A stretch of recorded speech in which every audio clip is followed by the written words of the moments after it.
Vimos na videoaula anterior que o impulso, representado pela letra I, é a grandeza física, que quantifica o efeito da força resultante, F, atuando sobre um corpo, durante certo intervalo de tempo.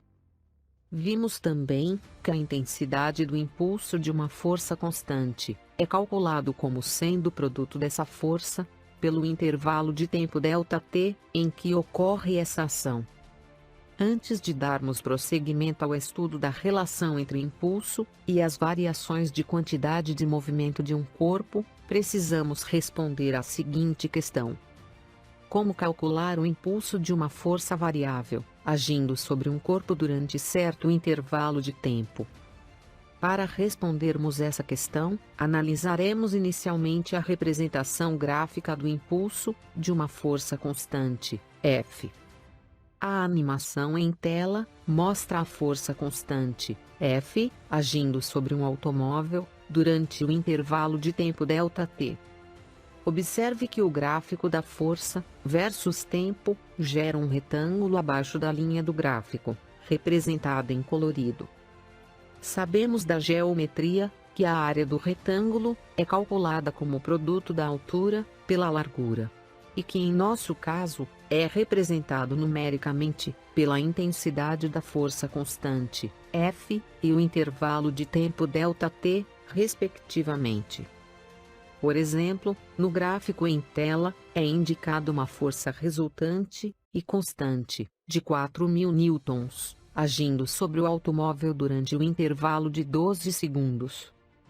Se utilizarmos o método gráfico para calcular a intensidade do impulso da força sobre o automóvel, basta calcularmos, por assim dizer, a área do retângulo abaixo da curva. O resultado será numericamente equivalente a 4.000 newtons, vezes 12 segundos. Conclusão: a intensidade do impulso, I, da força resultante sobre o automóvel, no intervalo de tempo especificado, é de 48.000 newtons, vezes segundo.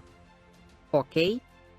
Essa constatação é muito relevante, pois nos permite generalizar esse método gráfico de cálculo da intensidade do impulso, para forças que variam no tempo de maneira mais complexa, ou mesmo para forças em que não conhecemos a função que a descreve. No caso de não conhecermos a rigor como varia a força aplicada com o passar do tempo, podemos nos valer de aproximações. Vejamos como exemplo o caso de uma partida de tênis. A animação em tela mostra o comportamento da força da raquete sobre a bola de tênis, variando de forma significativa, durante o curtíssimo intervalo de tempo que ela mantém contato com a bola. Veja.